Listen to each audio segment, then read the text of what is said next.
Quelque part dans les hauts plateaux de Bolivie, taillés dans une falaise dominant une vallée que la plupart des gens ne visiteront jamais, se trouvent des portes creusées dans la roche massive qui ne mènent nulle part.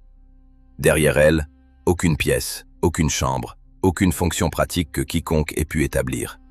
Elles sont là depuis des milliers d'années, et ceux qui les ont taillées n'ont laissé aucune trace expliquant pourquoi.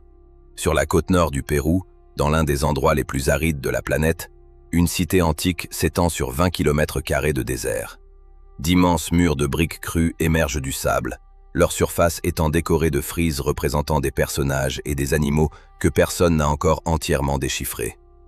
Des statues de pierre se dressent devant des portes désertes, contemplant des cours où aucun être vivant n'a circulé depuis des siècles. Quelle que soit la civilisation qui a bâti cet endroit, elle a disparu, sans langue écrite, sans récit de ses rituels, et la logique de son extraordinaire conception continue d'être débattue par tous les archéologues qui en ont parcouru les rues.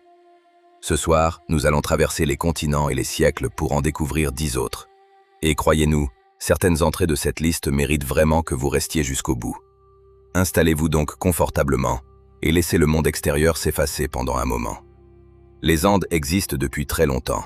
À environ 150 km à l'ouest de Cusco, dans la région d'Apurimac, au cœur des Andes péruviennes, se trouve un bloc de granit posé au sommet d'une colline qui intrigue les chercheurs depuis près d'un siècle.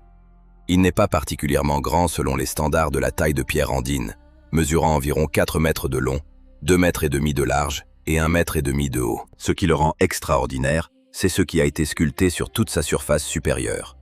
La pierre de Sayhuite est couverte d'un relief tridimensionnel détaillé, comprenant plus de 200 éléments sculptés distincts. Rivières, canaux, terrasses, escaliers, bassins et plateformes sont tous taillés dans la surface selon une composition qui représente manifestement quelque chose de précis. Des félins, des serpents, des lézards et des crapauds sont intégrés au décor, aux côtés de ce qui semble être des figures humaines et des structures architecturales. L'ensemble se lit comme une scène unique et cohérente, plutôt que comme une collection d'images séparées, ajoutées à différentes époques. Quelqu'un a manifestement conçu l'ensemble à l'avance et l'a exécuté avec une grande maîtrise sur chaque centimètre de la surface de la pierre. La qualité de la sculpture mérite qu'on s'y attarde.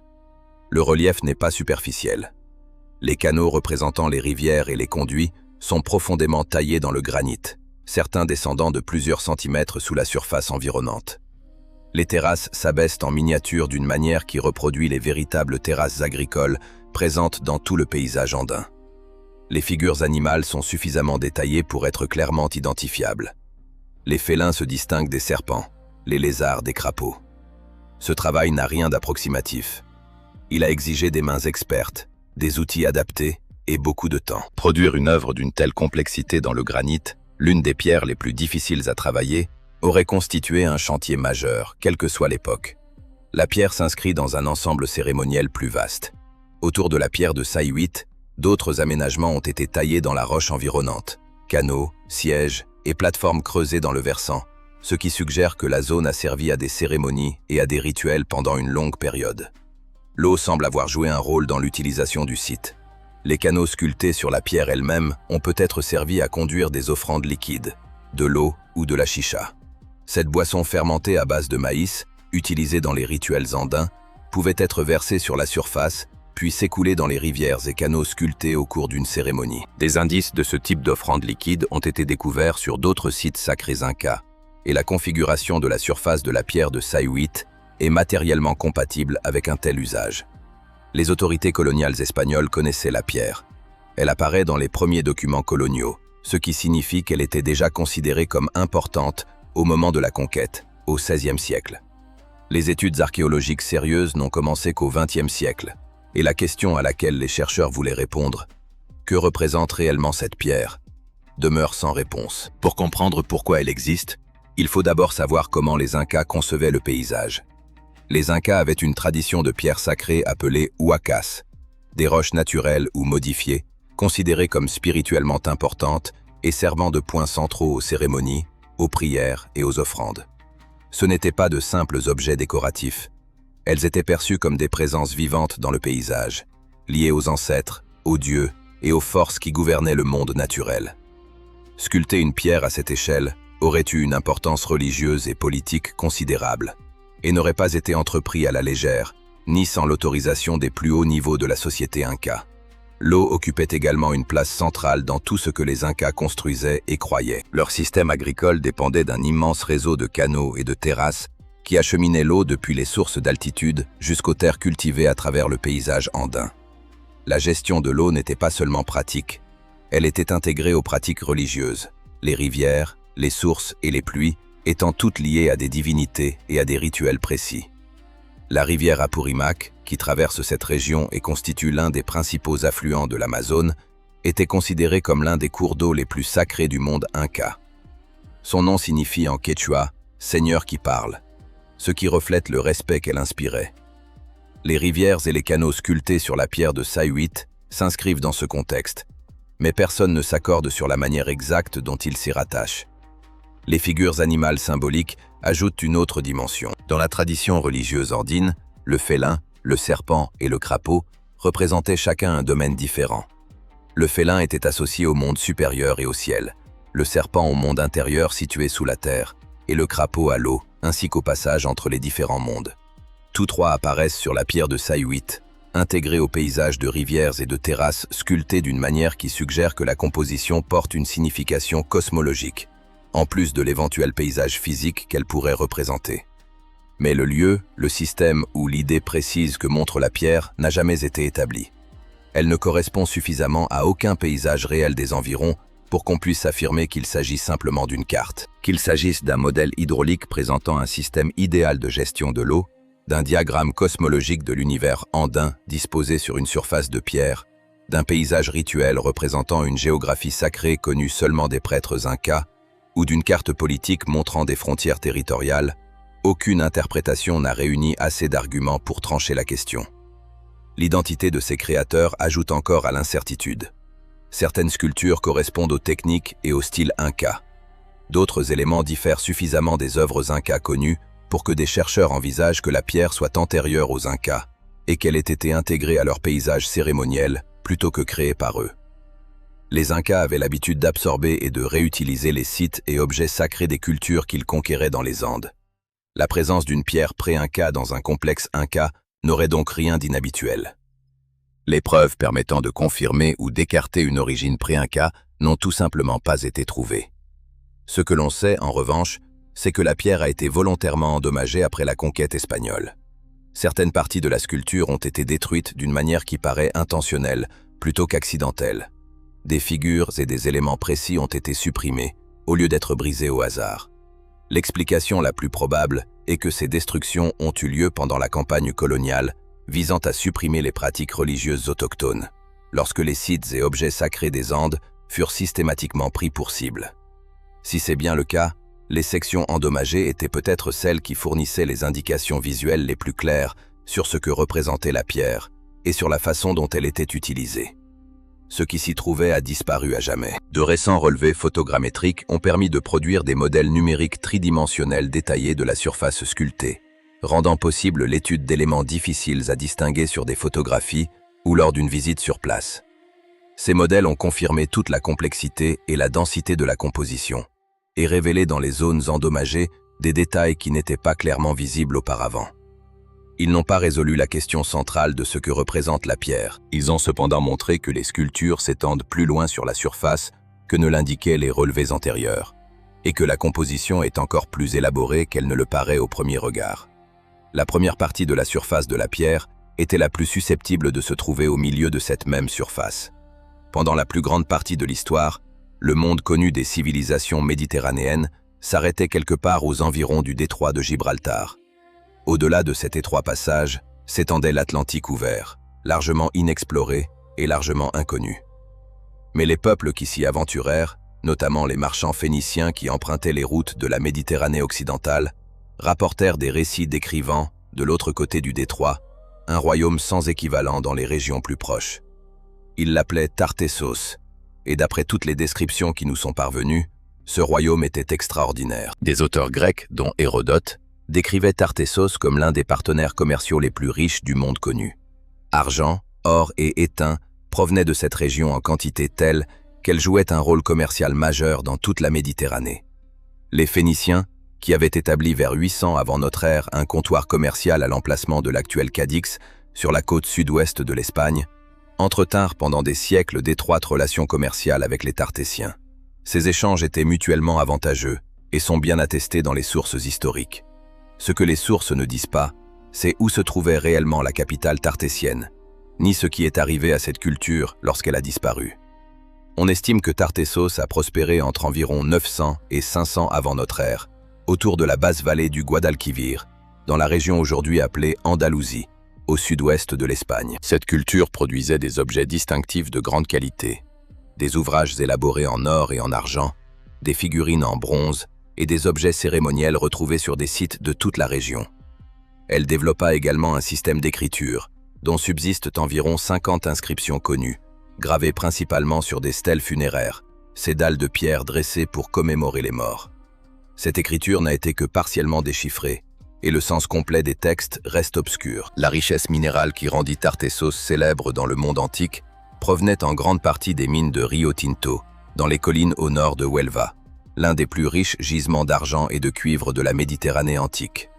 Ces mines ont été exploitées à différentes périodes de l'histoire, et le sont encore aujourd'hui. À l'époque tartésienne, elles devaient produire assez d'argent pour alimenter d'importants réseaux commerciaux et attirer l'attention de toutes les grandes cultures maritimes de la région. Les Phéniciens ne naviguaient pas vers le sud-ouest de la péninsule ibérique par simple curiosité. Ils venaient chercher le métal. Les Tartésiens apparaissent également dans la Bible hébraïque sous le nom de Tarsis, une terre lointaine et riche associée aux navires, à l'argent et au commerce maritime à longue distance. La question de savoir si Tarsis et Tartessos désignent le même lieu est débattue depuis longtemps par les spécialistes et n'a jamais été tranchée. Cette identification est plausible et compte des partisans dans la littérature universitaire. Mais les références bibliques ne sont pas assez précises pour la confirmer. Reste enfin le lien avec l'Atlantide, qui mérite d'être évoqué parce qu'il revient régulièrement dans des débats universitaires sérieux, et pas seulement dans la littérature populaire. Platon décrivit l'Atlantide dans 2 de ses dialogues, rédigés vers 360 avant notre ère, comme une civilisation insulaire puissante et prospère, située à l'extrême ouest, puis engloutie par l'océan. Au fil des années, plusieurs chercheurs ont souligné les similitudes entre la description de Platon et ce que l'on sait de Tartessos, sa situation, sa richesse, le degré de sophistication de sa culture et sa disparition de l'histoire à peu près à l'époque où Platon écrivait. La position universitaire dominante considère l'Atlantide comme une invention philosophique, un dispositif narratif utilisé par Platon pour illustrer l'orgueil démesuré et le déclin. Mais le rapprochement avec Tartessos a régulièrement retenu l'attention de chercheurs sérieux, et pas seulement d'amateurs, si bien que le débat n'est pas complètement clos. Le plus grand mystère entourant Tartessos est aussi le plus simple. La ville elle-même n'a jamais été retrouvée. Les sources antiques indiquent fortement l'existence d'un grand centre urbain quelque part dans la basse vallée du Guadalquivir, peut-être près de l'actuelle Huelva ou plus au sud, vers la côte. Des décennies de recherches archéologiques dans toute la région n'ont révélé aucun vestige pouvant être identifié avec certitude comme la capitale tartésienne. Le delta du Guadalquivir est un terrain difficile pour l'archéologie, avec des chenaux fluviaux changeants, des marais et une importante accumulation de sédiments qui pourraient avoir enseveli des vestiges majeurs sous plusieurs mètres de dépôt. Il est tout à fait possible que la ville se trouve encore là, et qu'on ne l'ait simplement pas atteinte. Il est aussi possible que le site ait été détruit ou qu'il se trouve aujourd'hui sous l'eau. Le site tartésien le mieux documenté par l'archéologie n'est même pas une ville. Cancho Roano, dans la région espagnole d'Estrémadure, est un complexe sanctuaire fouillé depuis les années 1970 qui a livré de grandes quantités de matériel tartésien, notamment des céramiques, des objets métalliques et des indices d'activité rituelle. Il a confirmé l'existence d'une culture matérielle sophistiquée et offert aux chercheurs leur aperçu le plus détaillé à ce jour de l'organisation des espaces sacrés tartésiens. Mais il s'agit d'un sanctuaire, pas d'une capitale, et il ne répond pas à la question de savoir où vivaient réellement ceux qui l'ont construit. En 2023, des archéologues ont annoncé des découvertes sur le site de Casas del Turuñuelo, également en Estrémadure, qui ont suscité une importante attention internationale. Les fouilles y ont mis au jour un bâtiment tartésien remarquablement bien conservé, intact à un degré rarement observé dans la péninsule ibérique de l'âge du bronze et de l'âge du fer, avec même un étage supérieur encore en place. À l'intérieur, les chercheurs ont découvert le plus vaste dépôt connu de sacrifices animaux pour cette culture, comprenant un grand nombre de chevaux et d'autres animaux. L'ampleur des découvertes indique un événement rituel majeur, et les indices matériels suggèrent que le bâtiment a été volontairement scellé et fermé dans le cadre de cet événement, le sacrifice étant directement lié à cette fermeture. Pourquoi un édifice d'une telle qualité a été rituellement condamné, puis abandonné de cette manière, reste inexpliqué. Le système d'écriture tartessien ajoute sa propre part d'incertitude. Environ 50 inscriptions subsistent, la plupart gravées sur des stèles funéraires en pierre, découvertes sur des sites du sud-ouest de la péninsule ibérique. Cette écriture fut utilisée sur une vaste zone géographique et pendant une longue période, ce qui indique qu'il s'agissait d'un véritable système fonctionnel, et non d'une expérience limitée. Dans des travaux publiés à partir de 2009, John Koch, de l'Université de Cardiff, a soutenu que la langue de ces inscriptions était celtique, ce qui ferait du tartessien la plus ancienne langue celtique écrite connue, et de très loin, et obligerait à repenser en profondeur la manière et la période où les langues se sont diffusées à travers l'Europe. Cette interprétation a suscité un véritable intérêt chez d'autres chercheurs, mais elle reste contestée, et le déchiffrement global de l'écriture tartessienne demeure incomplet. Vers 500 avant notre ère, Tartessos disparaît à la fois des sources écrites et de la séquence archéologique. Sa culture matérielle caractéristique cesse d'apparaître sur les sites, les relations commerciales avec les Phéniciens semblent s'interrompre, et cette culture devient tout simplement invisible.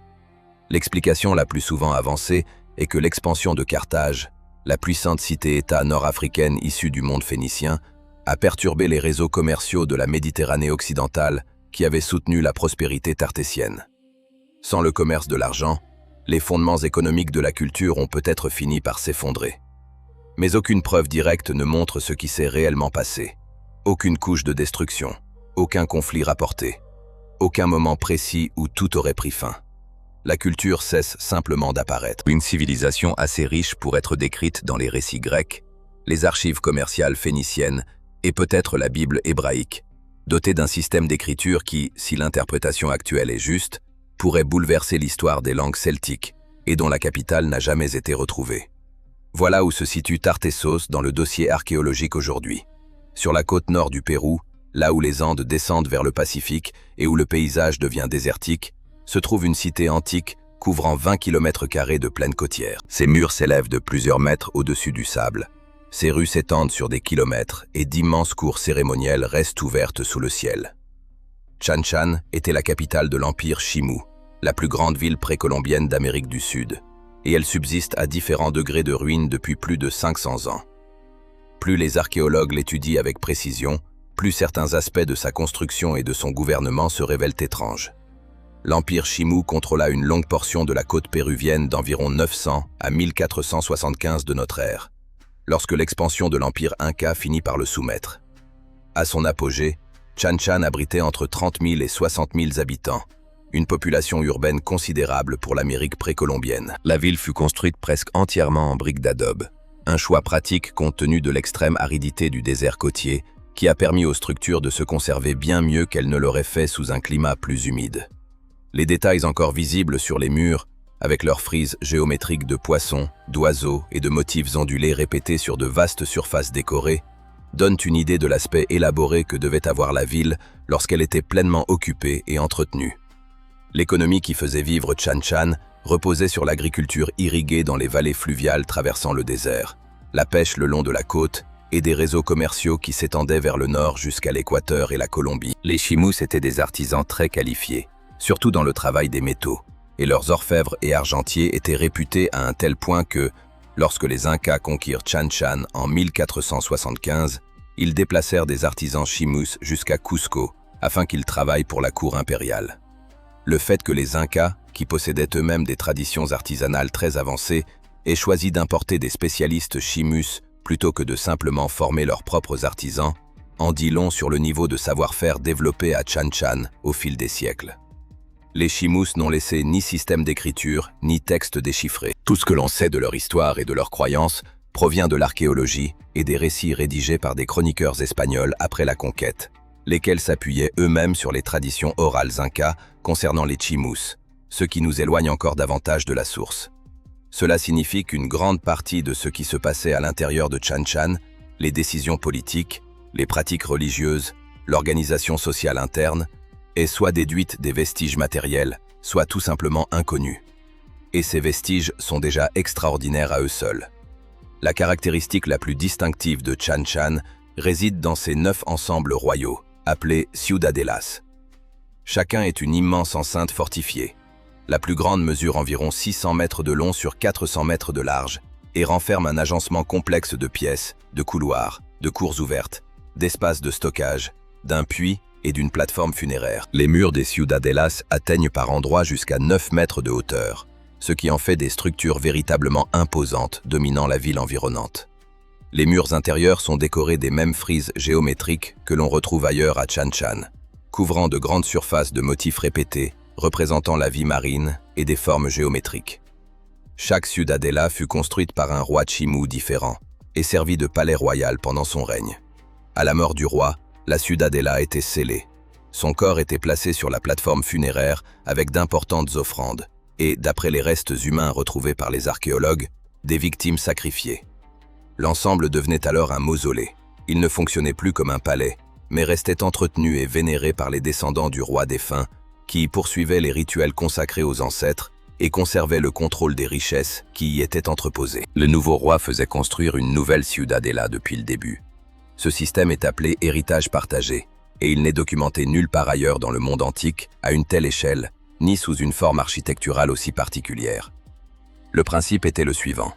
Le pouvoir politique revenait au nouveau roi, mais les richesses accumulées par son prédécesseur, tout ce qui était stocké dans sa ciudadela, restait lié à son enceinte et à ses descendants, au lieu d'être transféré au nouveau souverain. Chaque nouveau roi héritait donc du titre, mais pas des ressources, et devait constituer sa propre base économique dès le début de son règne.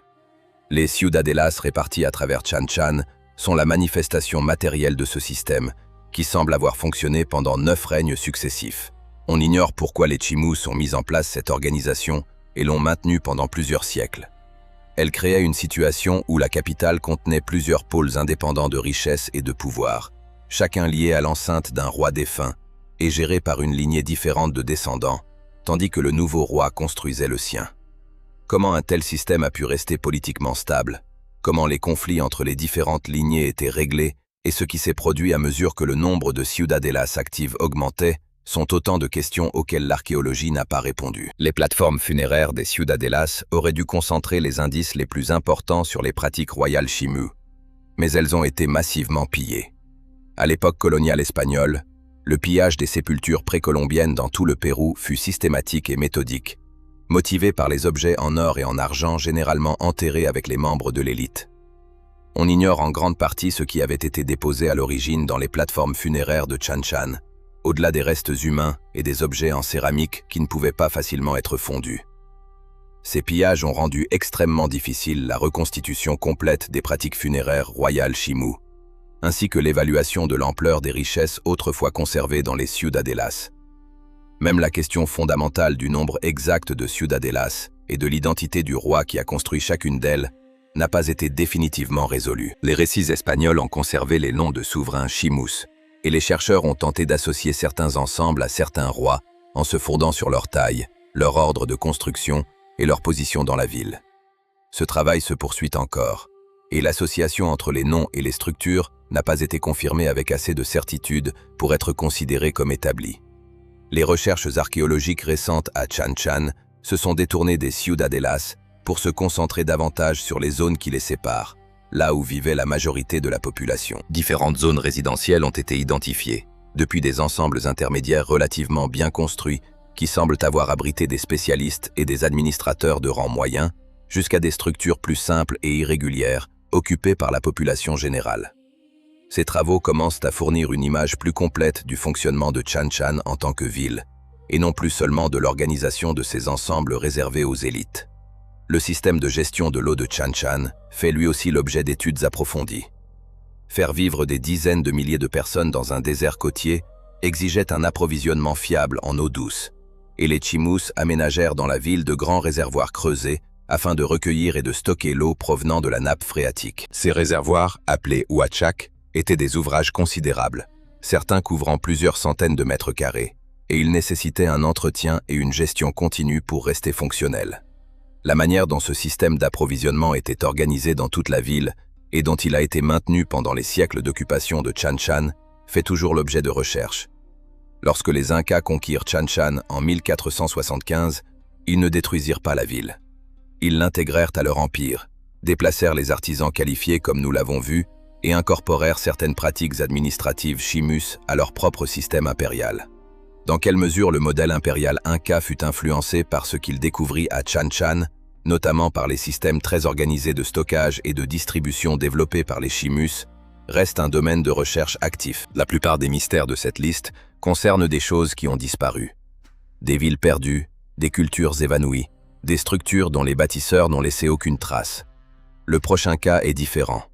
Il concerne une population qui est toujours là, qui parle encore sa langue ancienne et qui vit toujours à peu près dans la même région qu'elle occupe depuis des milliers d'années. Et plus les généticiens l'ont étudié en détail, plus son histoire s'est révélée inhabituelle.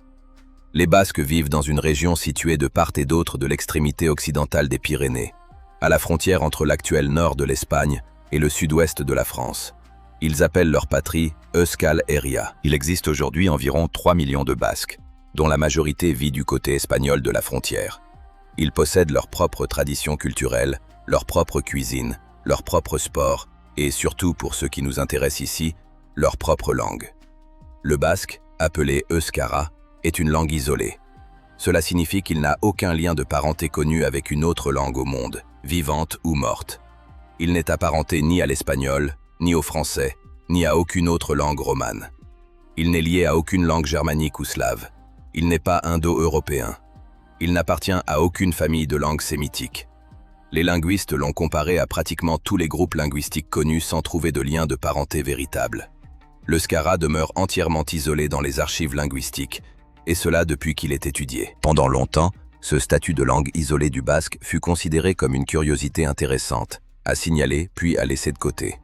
Les recherches génétiques de la dernière décennie ont rendu la question beaucoup plus intéressante.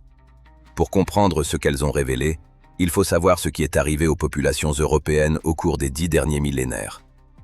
Après la fin de la dernière période glaciaire, l'Europe était peuplée de chasseurs-cueilleurs descendants de groupes ayant survécu au maximum glaciaire dans des refuges du sud.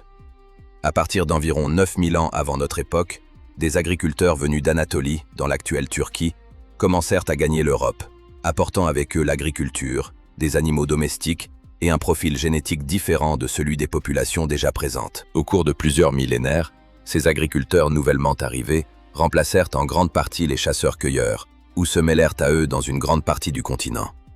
Puis, il y a environ 5000 à 4000 ans, un autre bouleversement majeur se produisit. Des groupes associés à la culture Yamna, originaires de la steppe pontique, les vastes prairies au nord de la mer Noire dans les actuelles Ukraine et Russie, se répandirent rapidement à travers l'Europe. Ils apportèrent les chevaux, les véhicules à roues, une économie pastorale et surtout les langues ancestrales de la famille indo-européenne, à laquelle appartiennent aujourd'hui la plupart des langues parlées en Europe, de l'anglais et de l'allemand jusqu'au grec et au russe. L'impact génétique de cette expansion fut considérable. Les populations européennes modernes portent l'ADN de ces trois grands groupes: les chasseurs-cueilleurs d'origine, les agriculteurs néolithiques venus d'Anatolie et les migrants des steppes de l'âge du bronze, dans des proportions variables selon les régions d'Europe. Les Basques possèdent nettement moins d'ascendance liée aux populations des steppes que presque toutes les autres populations européennes. Une étude de référence publiée dans la revue Science en 2015 par Wolfgang Hack et ses collègues, fondée sur l'analyse de l'ADN ancien d'Européens préhistoriques sur une vaste zone géographique, a conclu que les Basques étaient les descendants vivants les plus proches des populations agricoles néolithiques arrivées d'Anatolie en Europe occidentale plusieurs milliers d'années plus tôt. Des travaux ultérieurs menés par l'équipe de Johannes Krause à l'Institut Max Planck d'anthropologie évolutionniste ont encore précisé cette image, montrant que la population pré-indo-européenne de la péninsule ibérique, dans son ensemble, était génétiquement proche des Basques. Cela suggère que ces derniers ne constituent pas une anomalie isolée, mais la continuité d'une réalité autrefois beaucoup plus répandue. Les conséquences pour la langue sont importantes. L'euskara n'est apparenté à aucune langue indo-européenne, car les Basques descendent en grande partie de populations présentes en Europe occidentale avant les migrations de l'âge du bronze, qui apportèrent les langues indo-européennes sur le continent. Alors que ces migrations transformèrent la génétique et les langues de presque toute l'Europe, la région basque fut soit peu touchée, soit presque entièrement épargnée. La langue parlée aujourd'hui par les Basques pourrait ainsi être le dernier membre survivant d'une famille linguistique autrefois présente sur une bien plus grande partie de l'Europe occidentale, utilisée par les populations agricoles du Néolithique avant les bouleversements de l'âge du bronze. La raison pour laquelle la région basque a été largement contournée par des migrations qui ont traversé le reste du continent n'a jamais reçu d'explication satisfaisante. Les Pyrénées constituent une barrière naturelle entre la péninsule ibérique et le reste de l'Europe, et certains ont proposé que la géographie particulière des Pyrénées occidentales ait suffisamment freiné ou détourné les déplacements des populations liées aux steppes. Mais cette explication pose un problème. D'autres populations montagnardes d'Europe, y compris dans des régions dont le relief est tout aussi difficile à franchir, présentent des niveaux d'ascendance steppique bien plus élevés que les Basques. La géographie seule ne suffit donc pas à expliquer ce qui s'est produit ici. Il faut également rappeler que les Basques n'ont pas été totalement épargnés par les changements de l'âge du bronze. Ils possèdent eux aussi une part d'ascendance liée aux steppes, ce qui prouve qu'il y eut des contacts. Ce qui est inhabituel, c'est la mesure dans laquelle ils ont conservé, par rapport à leurs voisins, un profil génétique majoritairement antérieur à l'âge du bronze. Reste à déterminer si cela traduit une résistance particulièrement forte aux influences extérieures, l'existence d'une barrière géographique ou sociale ayant ralenti l'intégration plus efficacement qu'ailleurs, ou simplement la manière particulière dont les mouvements de population se sont déroulés dans ce coin de l'Europe. Le tableau plus large qui ressort de la recherche génétique est celui d'un continent dont l'histoire démographique fut bien plus mouvementée et complexe qu'on ne le pensait avant que l'analyse de l'ADN ancien ne devienne possible. L'idée selon laquelle les populations européennes seraient restées installées très longtemps dans leurs régions actuelles ne résiste pas à l'examen. La plupart des Européens modernes sont le résultat de plusieurs grands mouvements de population superposés au fil de milliers d'années. Les Basques sont inhabituels, non parce qu'ils seraient anciens dans un sens absolu, mais parce qu'ils conservent une proportion plus élevée d'une couche démographique antérieure que les populations voisines, et parce que leur langue, qui aurait normalement été remplacée en même temps que se produisait le changement génétique, a d'une manière ou d'une autre survécu. Ce que l'Euskara conserve réellement du monde pré-indo-européen, et quel mot ou structure grammaticale pourrait refléter la manière dont ces premiers agriculteurs néolithiques d'Europe occidentale pensaient et décrivaient leur environnement, reste une question étudiée par les linguistes historiques. Comme il n'existe aucune langue apparentée à laquelle le comparer, les méthodes habituellement utilisées pour reconstruire l'histoire d'une langue ne peuvent pas s'appliquer. L'Euskara doit être étudié pour lui-même, et ce qu'il peut nous apprendre sur le monde linguistique de l'Europe occidentale avant l'âge du bronze n'est encore que partiellement compris. Sur le plateau du Golan, au Moyen-Orient, dans une région étudiée depuis plus d'un siècle par des archéologues, des historiens et des spécialistes de la Bible, se trouve un immense monument de pierre dont la plupart des gens n'ont jamais entendu parler. Il possède deux noms. En arabe, on l'appelle Rujm el-Iri, la roue des esprits. En hébreu, il est appelé Gilgal Rephaim, la roue des géants, les Rephaim étant une race légendaire de géants mentionnée dans la Bible hébraïque. Ces deux noms ont été donnés par des populations qui découvrirent la structure alors qu'elle était déjà antique et ignoraient qui l'avait bâtie. Le monument repose sur un plateau basaltique près de la mer de Galilée, dans une zone aujourd'hui sous administration israélienne. Il se compose de 4 anneaux concentriques de pierre disposés autour d'un grand cairn central, l'ensemble mesurant environ 160 mètres de diamètre. La pierre utilisée pour sa construction est du basalte recueilli sur le plateau volcanique environnant, pour un poids total estimé entre 40 000 et 60 000 tonnes. L'anneau extérieur, le plus grand des 4, atteint encore par endroits 2,5 mètres de hauteur et 2,5 mètres de largeur. Les anneaux ne sont pas parfaitement uniformes, mais ils sont manifestement intentionnels, planifiés et le résultat d'un effort important et prolongé. Le cairn central mesure environ 15 mètres de diamètre et 5 mètres de haut.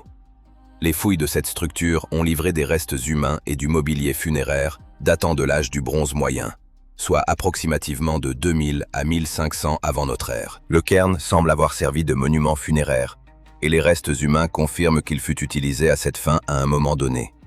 Ce qui est moins clair, c'est de savoir si la fonction funéraire était d'origine, et si les anneaux ont été construits autour, ou si les anneaux existaient déjà, et que le cairn central a été ajouté plus tard lors d'une réutilisation du monument.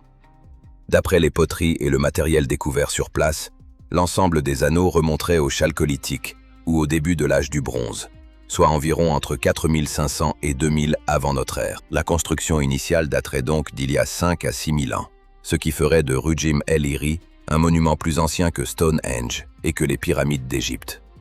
La datation n'est pas assez précise pour déterminer la période exacte, et l'ampleur de la fourchette montre à quel point il est difficile de dater le site avec certitude. Le plateau du Golan ne manque d'ailleurs pas de monuments anciens.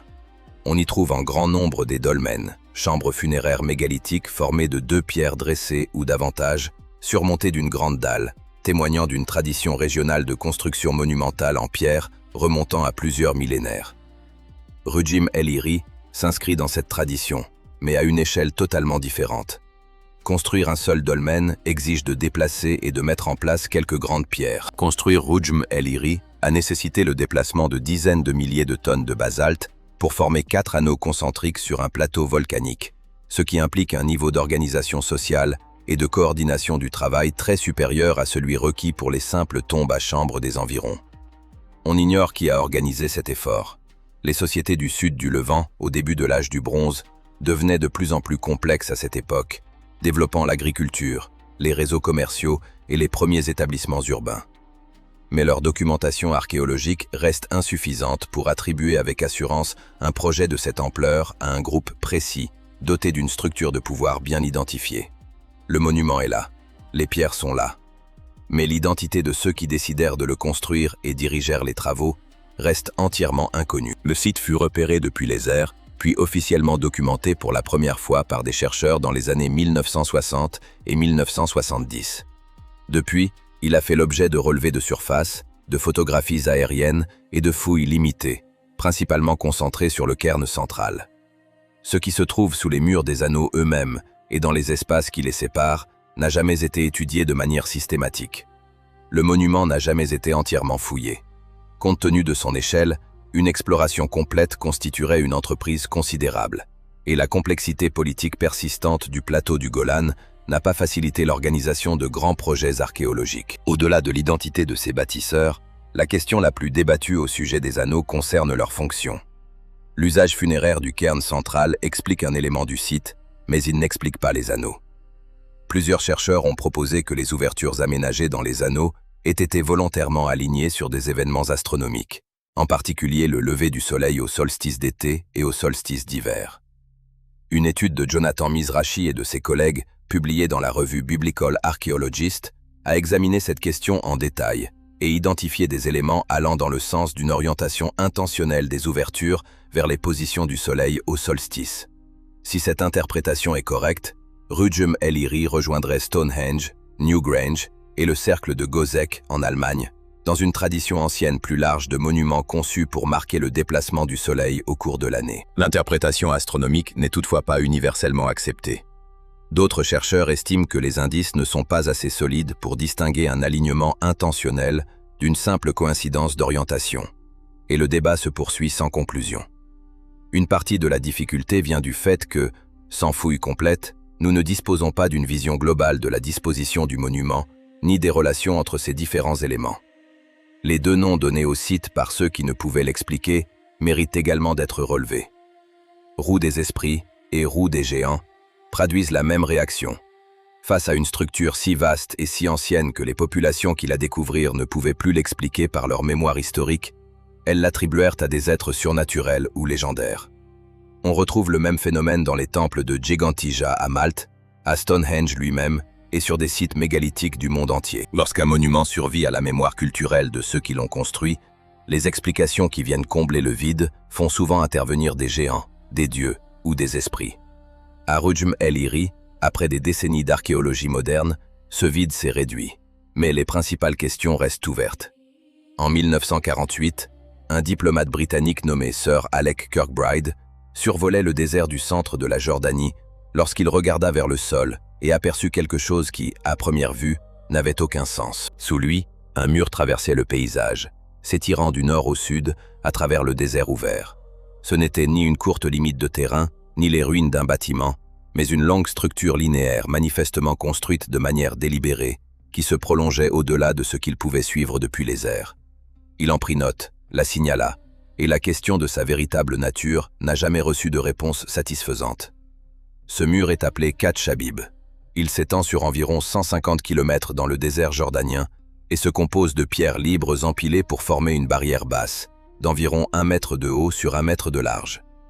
Certaines sections sont construites avec davantage de soin, les pierres y étant disposées plus méthodiquement et le tracé plus nettement défini. D'autres portions sont plus grossières, plus basses et plus difficiles à distinguer de la dispersion naturelle des roches sur le sol désertique.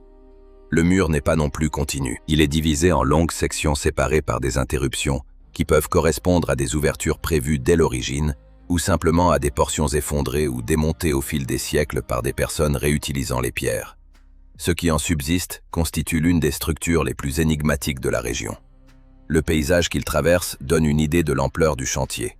Le centre de la Jordanie mêle champs de basalte, plateaux calcaires et déserts ouverts. Un environnement rude, exposé et difficile à parcourir. Construire un mur à travers ce territoire, même de faible hauteur, exigeait de trouver et de mettre en place des pierres de manière régulière sur une distance qu'il faudrait plusieurs jours pour parcourir à pied. Le mur ne suit pas non plus une ligne droite. Il se courbe et s'adapte au relief, ce qui suggère que ces bâtisseurs réagissaient au terrain au fur et à mesure, plutôt que d'exécuter un tracé rigide établi à l'avance. Cela indique déjà un effort important et organisé, et non une construction improvisée. Le nom Khat Shabib vient d'un personnage de la tradition arabe, Shibib ibn Yazid, auquel certains textes islamiques médiévaux attribuent la construction d'un grand mur dans le désert. Rien n'a jamais démontré que cette légende soit réellement liée au mur. Il est plus probable que des populations postérieures, découvrant une structure qu'elles ne pouvaient expliquer, lui aient simplement associé un nom familier. C'est un phénomène fréquent avec les monuments anciens, et cela ne nous rapproche pas de la réponse. Le nom est néanmoins resté, et c'est celui qu'utilisent aujourd'hui les chercheurs comme les habitants. Le mur traverse une partie de la Jordanie dont l'histoire est pourtant très bien documentée. Les Nabatéens, le peuple qui sculpta Pétra dans les falaises rouges du sud de la Jordanie, contrôlèrent cette région à partir d'environ le IVe siècle avant notre ère et y construisirent routes, canaux et systèmes agricoles. Les Romains prirent le contrôle en 106 de notre ère, créèrent la province d'Arabie pétrée et poursuivirent le développement des infrastructures de la région. Les Byzantins leur succédèrent, puis vint le monde islamique des premiers siècles. Chacune de ces cultures a laissé des traces dans le paysage autour du mur. Aucune n'a laissé le moindre récit de sa construction. Des tentatives de datation ont été menées à partir de poteries et d'autres petits objets découverts dans les environs, mais les résultats se sont révélés peu utiles. La meilleure estimation situe la construction quelque part entre 200 avant notre ère et 600 de notre ère, soit une fenêtre de près de 8 siècles englobant plusieurs empires et cultures totalement différents. Une fourchette aussi vaste ne nous apprend presque rien sur l'identité réelle des responsables. Les poteries découvertes près du mur n'aident pas à réduire cette incertitude, car la région fut occupée sans interruption pendant toute cette période, et des objets de différentes époques apparaissent dans le paysage indépendamment de la date de construction du mur. L'étude moderne la plus approfondie a été menée par David Kennedy et une équipe de l'Université d'Australie occidentale, à partir de photographies aériennes, d'images satellites et de relevés au sol. Leur étude a révélé des sections du mur qui n'avaient jamais été enregistrées auparavant, ce qui signifie que sa longueur réelle pourrait dépasser les 150 km généralement retenus depuis des décennies. L'équipe de Kennedy a cartographié le tracé du mur plus précisément que toutes les études antérieures et constaté qu'il se trouve systématiquement dans une zone séparant les terres agricoles, à l'ouest des espaces ouverts de pâturage à l'est. Un constat qui a fortement influencé leurs hypothèses sur sa fonction. Leur meilleure hypothèse est que le Khat Shabib servait de limite agricole, une barrière physique destinée à empêcher les animaux en pâture d'entrer dans les champs cultivés. Dans l'ancien Proche-Orient, les tensions entre agriculteurs sédentaires et pasteurs nomades étaient récurrentes, et des barrières séparant terres agricoles et zones de pâturage sont connues ailleurs dans la région. Cette idée correspond assez bien à la géographie et à l'utilisation des terres autour du mur. Mais l'équipe de Kennedy a également reconnu clairement que les preuves ne suffisent pas à la confirmer et que la véritable réponse reste inconnue. D'autres chercheurs ont proposé d'autres explications. Certains pensent qu'il s'agissait d'une frontière territoriale entre deux entités politiques, une ligne marquant au sol l'endroit où l'autorité de l'une s'arrêtait et celle de l'autre commençait. D'autres l'ont comparé au cerf-volant du désert, ces grandes structures de pierre en forme d'entonnoir que l'on trouve dans toute la région et qui servaient à diriger les animaux vers les chasseurs. Selon cette interprétation, le mur aurait pu faire partie d'un système destiné à guider les déplacements des animaux à travers le désert, plutôt qu'à simplement les bloquer. Une quatrième hypothèse veut qu'il ait marqué le bord d'une route ou d'une piste. C'est l'explication la moins soutenue, mais elle n'a pas été totalement écartée. Toutes ces théories se heurtent au même problème. Aucune ne peut être confirmée par les éléments actuellement disponibles sur le site. Le mur n'a jamais fait l'objet de fouilles sérieuses et systématiques. Le relevé au sol de l'ensemble du tracé reste incomplet, car le terrain est difficile, et la longueur même de la structure transforme toute étude exhaustive en entreprise majeure. De longues sections du mur n'ont jamais été parcourues physiquement par les chercheurs. On ignore ce qu'une véritable enquête sur les 150 km pourrait révéler, tout simplement parce qu'elle n'a jamais été menée. Ce qui frappe le plus à propos du cas Chabib, ce n'est pas seulement l'absence d'explication, mais aussi l'absence de traces écrites. Les Nabatéens consignaient leur construction. Les Romains tenaient des archives détaillées de leurs projets d'infrastructures dans les provinces. Les Byzantins tenaient des registres. Les premières administrations islamiques également. Construire un mur de 150 km à travers le désert ouvert aurait exigé beaucoup de temps, de main-d'œuvre et d'organisation sous n'importe lequel de ces gouvernements, et chacun aurait normalement laissé une trace de ce chantier. Or, il n'y a rien. Aucune inscription sur le mur lui-même, aucun document administratif, aucune mention dans un texte conservé, à aucune époque, que l'on puisse relier avec certitude à cette structure du désert jordanien. Et dans une région aussi bien documentée historiquement, découvrir un mur de 150 km sans nom, sans constructeur connu et sans la moindre trace documentaire est véritablement étrange. Pour le prochain mystère, nous retournons au Pérou. Plus précisément sur la côte sud, sur une péninsule désertique où un archéologue péruvien fit en 1928 une découverte qui alimente le débat depuis lors, et dont la question centrale reste encore aujourd'hui sans réponse complète. La culture de Paracas occupa la côte sud du Pérou approximativement entre 800 et 100 avant notre ère. Elle est surtout connue pour deux choses. D'abord ses textiles, considérés parmi les plus raffinés jamais produits dans le monde antique, avec une densité de fils et un travail des teintures qui impressionnent encore aujourd'hui les spécialistes. Ensuite ses sépultures, et c'est là que commence notre histoire. En 1928, Julio Tello, l'une des figures fondatrices de l'archéologie péruvienne, fouilla un cimetière à Cerro Colorado, sur la péninsule de Paracas. Il y découvrit des centaines de ballots funéraires, chacun contenant un individu étroitement enveloppé et entouré d'objets déposés dans la tombe, notamment des céramiques, de la nourriture, des armes et des exemples de ces textiles extraordinaires. Le climat désertique extrêmement sec de la péninsule avait remarquablement préservé ces ballots, et lorsqu'ils furent ouverts, les restes qu'ils contenaient étaient dans un état exceptionnel pour des matériaux vieux de plus de 2000 ans. Parmi les individus mis au jour, un nombre important présentait des crânes allongés, non pas légèrement, mais de manière spectaculaire, l'arrière du crâne se prolongeant beaucoup plus haut et plus loin vers l'arrière que ne le permettraient les proportions habituelles d'un crâne humain. Dans les cas les plus extrêmes, l'allongement était assez frappant pour que les photographies de ces crânes, lorsqu'elles commencèrent à circuler largement au XXIe siècle, attirent immédiatement l'attention de personnes sans formation archéologique, qui pouvaient voir de leurs propres yeux qu'il y avait quelque chose d'inhabituel. Avant d'examiner ce qui rend réellement ces crânes déroutants, il faut rappeler l'explication admise par la recherche dominante, car elle est bien étayée et s'applique à la grande majorité des découvertes. La modification crânienne intentionnelle par bandage de la tête est une pratique documentée dans de nombreuses cultures anciennes à travers le monde. Dans les Andes antiques, elle était particulièrement répandue, différents groupes culturels utilisant différents styles de bandage, apparemment comme marqueur d'identité sociale ou politique. La pratique consiste à bander étroitement la tête d'un nourrisson pendant la période où les os du crâne sont encore malléables, généralement au cours des premières années de la vie, et à maintenir cette contrainte assez longtemps pour modifier définitivement la forme du crâne au fur et à mesure de sa croissance. Le résultat est une forme allongée conservée toute la vie. Cette explication rend compte des crânes allongés retrouvés au Pérou et en Bolivie, y compris d'un grand nombre d'exemples de Paracas, et c'est la position retenue par l'archéologie dominante. L'usage de la modification crânienne par la culture de Paracas s'inscrit dans une tradition andine plus large, bien documentée sur de nombreux sites de la région. Les choses deviennent plus complexes lorsqu'on considère un sous-ensemble précis des spécimens de Paracas les plus extrêmes, ainsi que deux caractéristiques particulières qui, selon certains chercheurs, ne seraient pas entièrement expliquées par le bandage. La première concerne l'os pariétal.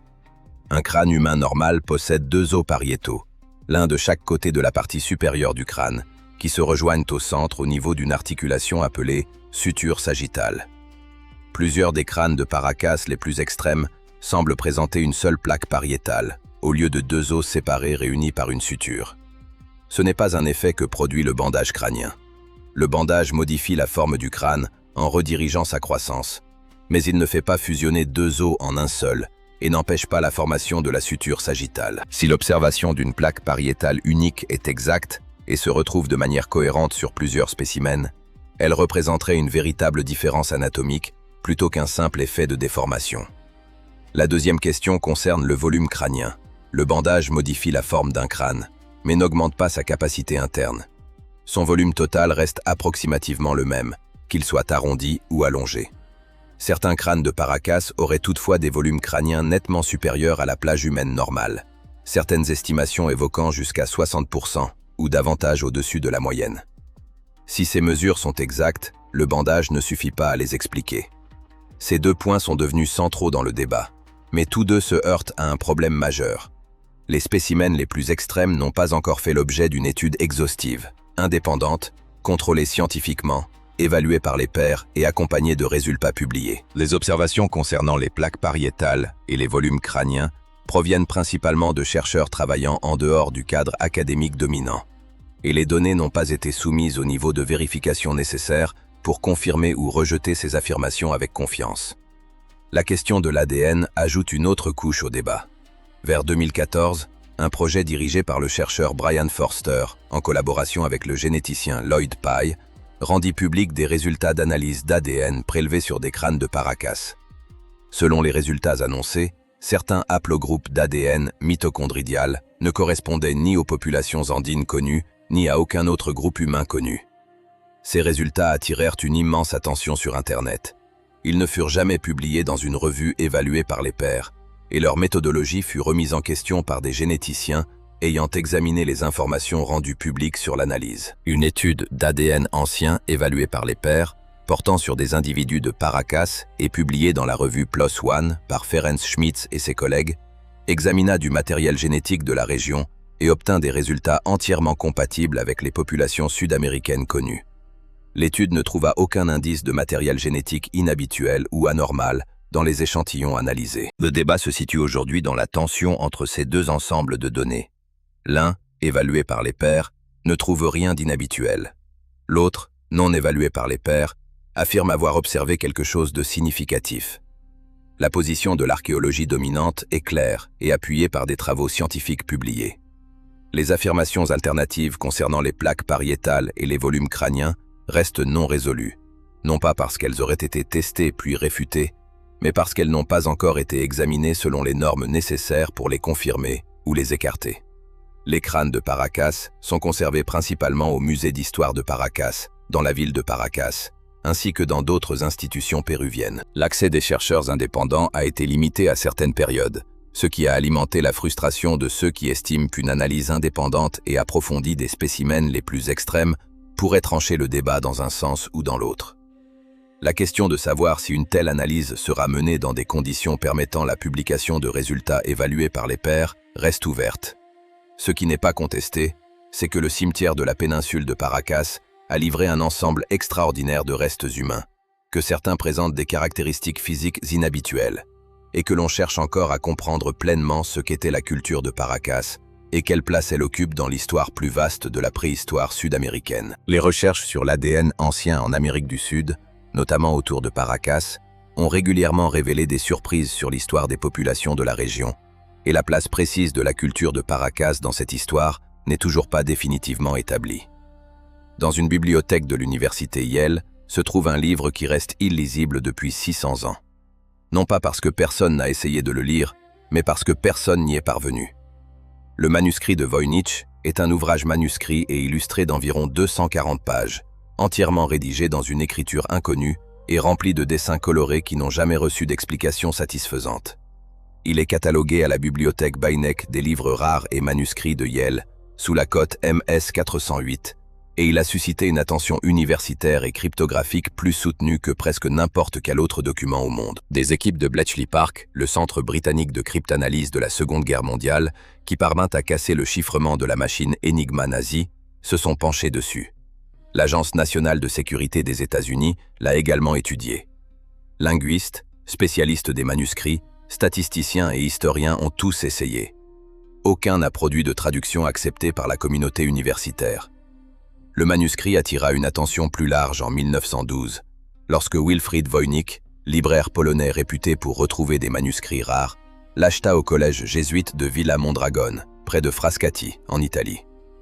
Voynich comprit immédiatement qu'il avait devant lui un objet inhabituel et entreprit de le faire déchiffrer, inaugurant ainsi une longue série de tentatives infructueuses. Une datation au carbone 14 réalisée par l'Université de l'Arizona en 2009 situa le vélin, la peau animale préparée sur laquelle le livre est écrit, entre 1400 et 1440 de notre ère.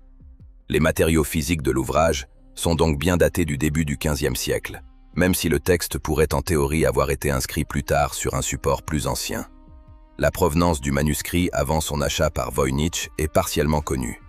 Une lettre retrouvée avec le manuscrit, écrite en 1666 par Johannes Marcus Marci, de l'université Charles de Prague, au savant jésuite Athanasius Kircher à Rome, indique que le livre avait auparavant appartenu à l'empereur du Saint-Empire romain germanique, Rodolphe II, qui régna de 1576 à 1612. Rodolphe était connu pour sa passion obsessionnelle pour les objets rares, étranges et occultes, et selon cette lettre, il aurait payé 600 ducats pour le manuscrit, une somme immense.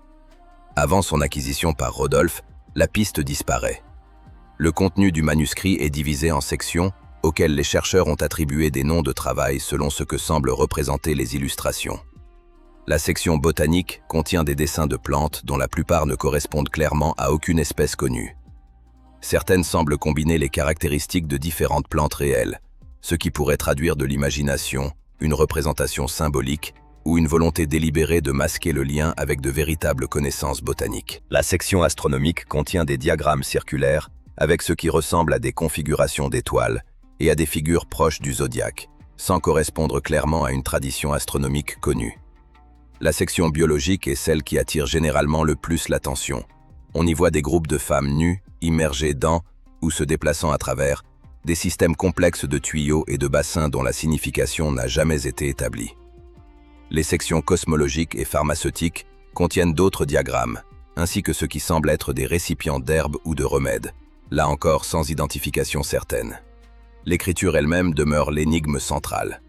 Elle utilise entre 20 et 30 caractères distincts, selon la manière dont certaines formes ambiguës sont classées, et ceux-ci sont disposés en éléments qui ressemblent à des mots et à des phrases. Le texte suit des régularités internes constantes. Certaines combinaisons de caractères apparaissent souvent, tandis que d'autres ne se rencontrent jamais. Une propriété que l'on retrouve dans de vraies langues, plutôt que dans des suites de symboles aléatoires. Les analyses statistiques ont montré que la fréquence des lettres et des mots ressemble à celle des langues humaines naturelles, ce qui suggère que l'écriture encode quelque chose possédant une véritable structure linguistique, plutôt qu'une simple décoration ou une succession aléatoire de signes. Mais on ignore ce que cette structure encode. Aucun chercheur n'a réussi à relier l'écriture du Voynich à une langue ou à un système d'écriture connu. Aucune traduction proposée n'a fourni un contenu cohérent que d'autres spécialistes aient pu vérifier. Cette écriture semble unique et ne possède aucun parallèle étroit dans les autres traditions manuscrites connues. Les théories sur la nature et l'origine du manuscrit couvrent un éventail très large. L'hypothèse la plus simple est qu'il s'agit d'un véritable texte dans une langue naturelle, rédigé sous une forme chiffrée ou codée qui n'a pas encore été cassée. De nombreux manuscrits historiques étaient chiffrés afin de protéger des connaissances médicales, alchimiques ou spécialisées contre des lecteurs extérieurs. Et un chiffrement sophistiqué du XVe siècle pourrait, en principe, encore résister aux méthodes modernes. Une deuxième possibilité est que l'écriture corresponde à une langue artificielle inventée par son auteur, un phénomène dont on connaît plusieurs exemples au début de l'époque moderne. Une troisième hypothèse, prise au sérieux par certains spécialistes des manuscrits, est que l'ensemble soit un faux, conçu pour tromper de riches collectionneurs comme Rodolphe II, prêts à payer très cher des documents inhabituels et apparemment ésotériques. Dans ce cas, l'écriture n'aurait aucun sens réel et aurait été construite pour ressembler à une langue sans rien encoder. En 2019, un article publié dans la revue Romance Studies par Gerard Cheshire affirma que le manuscrit avait été déchiffré comme une forme de langue proto-romane, un dialecte médiéval antérieur aux langues romanes modernes, comme l'espagnol, le français et l'italien. Cette affirmation reçut une forte couverture médiatique. Elle suscita également des critiques immédiates et très larges de la part de linguistes et de spécialistes des manuscrits, qui relevèrent des problèmes fondamentaux dans la méthode et les lectures proposées. La revue finit par retirer l'article après réexamen. Ce n'était ni la première prétendue solution au manuscrit de Voynich, ni la première rétractation.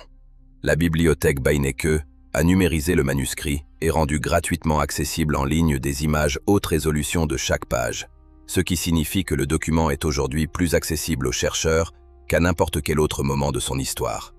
Cette ouverture a suscité de nouvelles tentatives venant de disciplines extérieures aux études académiques traditionnelles, notamment de la linguistique informatique et de la recherche en apprentissage automatique, qui ont appliqué au texte des outils d'analyse modernes. Ces travaux ont produit des observations intéressantes sur les propriétés statistiques de l'écriture, mais ils n'ont pas permis de la lire. 600 ans après sa création, le manuscrit de Voynich reste exactement ce qu'il était lorsque Wilfried Voynich le sortit d'une collection en Italie en 1912. Un livre rempli de textes et d'illustrations, soigneusement réalisés, manifestement important pour ceux qui l'ont produit, et toujours totalement illisible pour tous ceux qui ont essayé de le comprendre depuis. Après ce manuscrit indéchiffrable conservé à Yale, nous nous dirigeons vers les jungles et les collines du sud-ouest de l'Inde, où des milliers d'anciennes structures de pierre parsèment le paysage, pour la plupart peu étudiées, et dans de nombreux cas, même pas inventoriées. Les dolmens du Kerala ne constituent ni un site célèbre unique, ni un mystère isolé.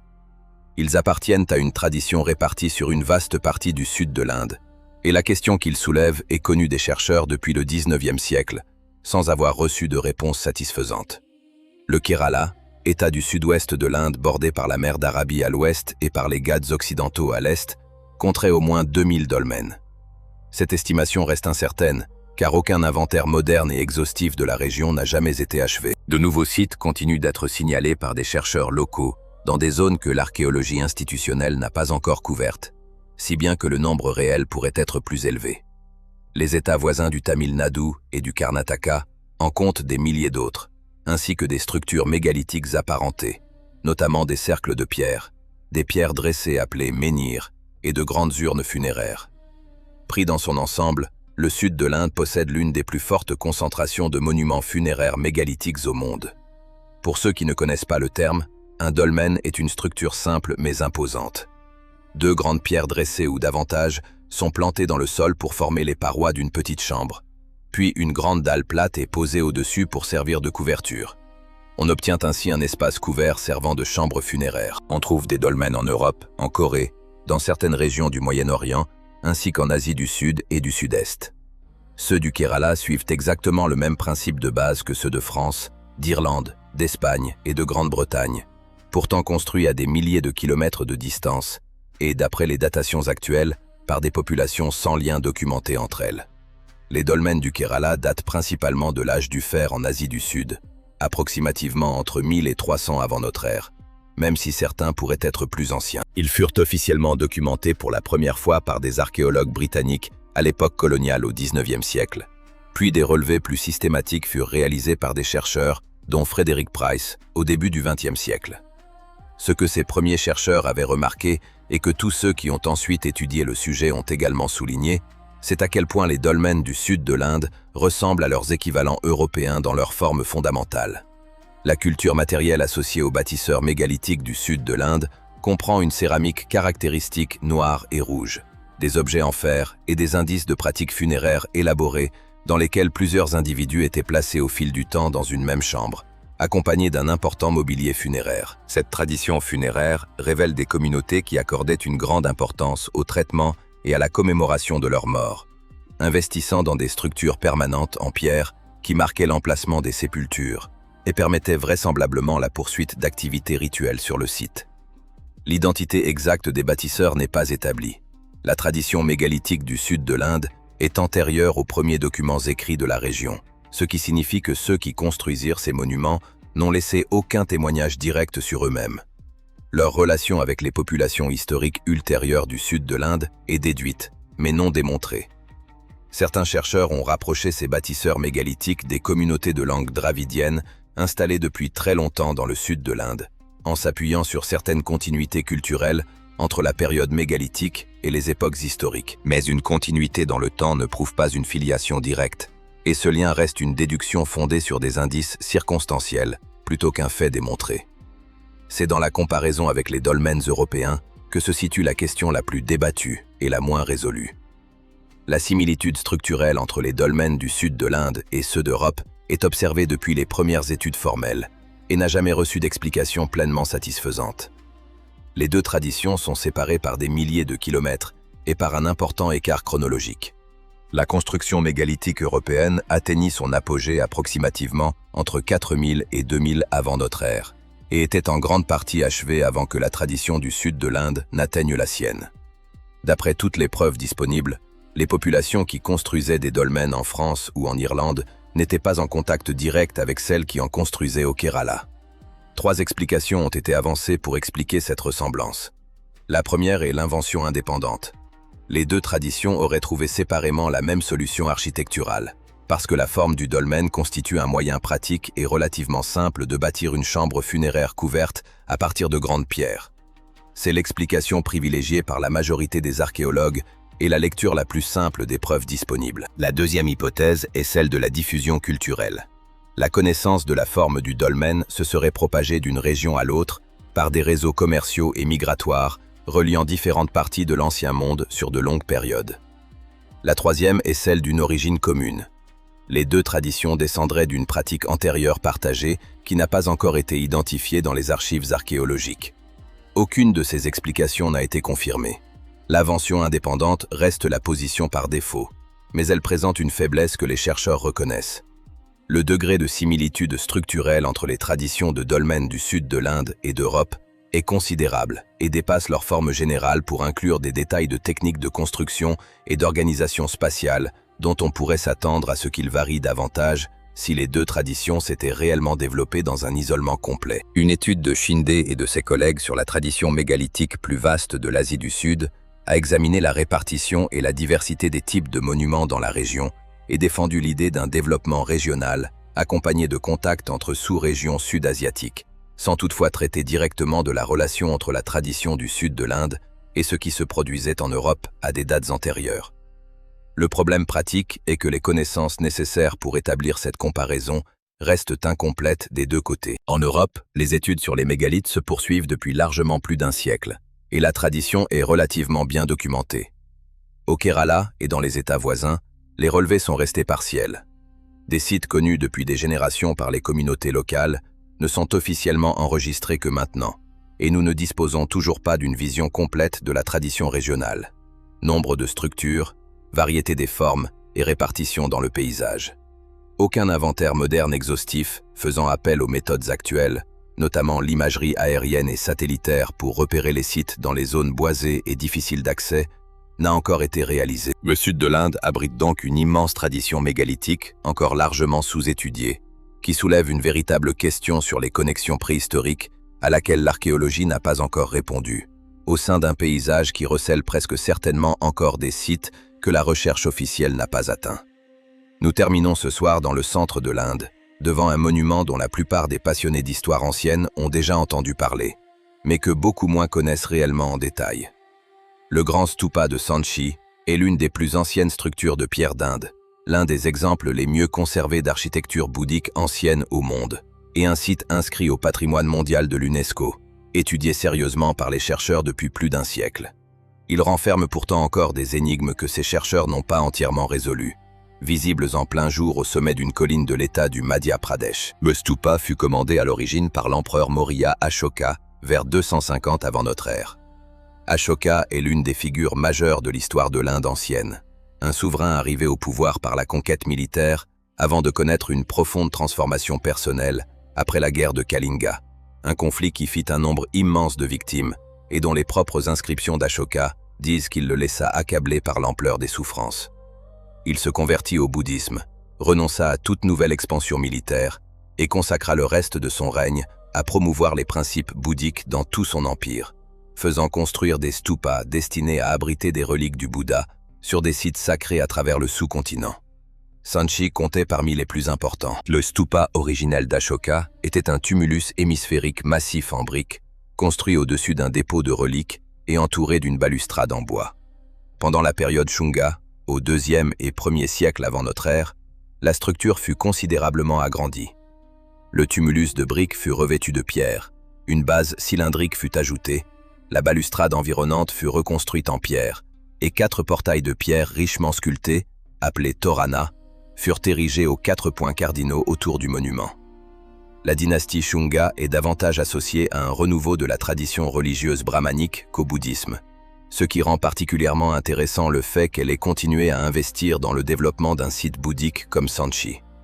Sanchi semble avoir possédé une importance dépassant les frontières religieuses de son époque. Les Torana sont ce que la plupart des visiteurs viennent voir à Sanchi, et ce sont des œuvres extraordinaires. Chaque portail se compose de 2 piliers verticaux carrés et de 3 traverses horizontales courbes superposées, et la moindre surface de chacun de ces éléments est couverte de scènes sculptées en relief.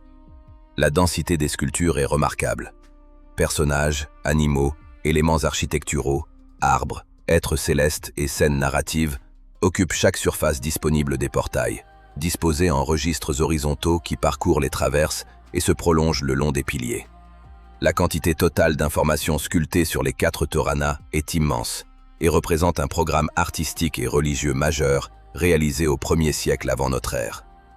Pour les chercheurs, le problème est que la logique complète de l'organisation de ces scènes et le message qu'elles devaient transmettre ensemble n'ont jamais été entièrement établis. Le programme d'ensemble, l'ordre dans lequel les scènes devaient être lues, les relations entre celles des différents portails et l'architecture symbolique globale de la composition font l'objet de débats universitaires depuis plus d'1 siècle, sans qu'un consensus ne se soit dégagé.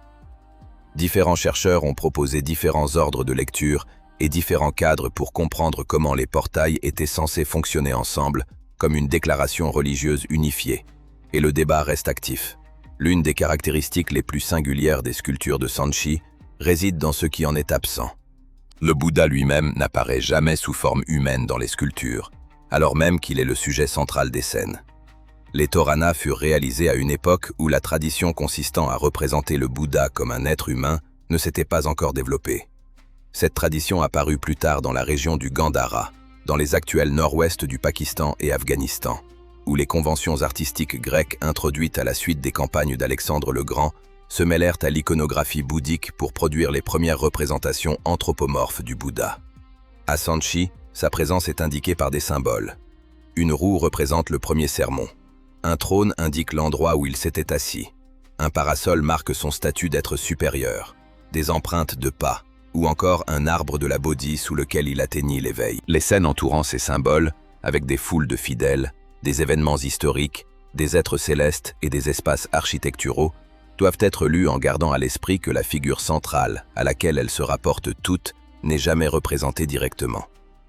Reconstituer correctement le sens narratif de ces scènes, malgré cette approche symbolique du personnage principal, est l'une des raisons pour lesquelles le programme sculpté de Sanchi reste si difficile à déchiffrer complètement. Une étude de Julia Shaw, publiée dans la revue World Archaeology, a adopté une autre approche du site, en regardant vers l'extérieur du stupa plutôt qu'en se concentrant sur ses sculptures. Shaw a étudié la relation entre Sanchi et le paysage environnant, cartographiant de plus petits monuments satellites, des établissements, des aménagements hydrauliques et des systèmes agricoles dans toute la région. Son analyse soutient que Sanchi doit être compris comme le centre d'un paysage sacré et économique beaucoup plus vaste, plutôt que comme un monument isolé. Cette approche paysagère a modifié la manière dont les chercheurs comprennent la fonction et l'importance du site, en suggérant qu'il jouait un rôle dans l'organisation et le maintien des communautés environnantes, au-delà de la seule commémoration religieuse. L'ingénierie du grand stupa lui-même a également retenu l'attention. Le dôme hémisphérique présente une précision géométrique qui exigeait une planification et des mesures particulièrement rigoureuses. La base cylindrique est parfaitement horizontale, et le dôme s'élève selon une courbe régulière qui a conservé sa forme pendant plus de 2000 ans. Obtenir une telle précision géométrique au IIIe siècle avant notre ère, avec les techniques de construction et les instruments de mesure disponibles à l'époque, supposait des connaissances en géométrie et en planification architecturale que les sources conservées ne documentent pas complètement. La manière dont les bâtisseurs Maurya atteignirent cette précision n'est pas entièrement comprise. De récents relevés au radar à pénétration de sol du tumulus du stupa ont tenté d'en visualiser l'intérieur sans procéder à des fouilles. En recherchant des informations sur le dépôt de reliques originales placées par Ashoka et sur l'organisation interne du tumulus, ces relevés ont fourni des données sur la structure située sous le dôme, mais n'ont pas résolu les questions concernant le contenu initial de la chambre à reliques, ni la séquence complète de construction et de modification du monument. L'intérieur du grand stupa de Sanchi n'a jamais été fouillé, et l'on ignore toujours ce qu'Ashoka plaça exactement en son cœur au IIIe siècle avant notre ère. Pour un monument aussi étudié, sur un site aussi important, qui a reçu autant d'attention universitaire pendant plus d'un siècle, la liste des questions réellement non résolues est plus longue que la plupart des gens ne l'imagineraient.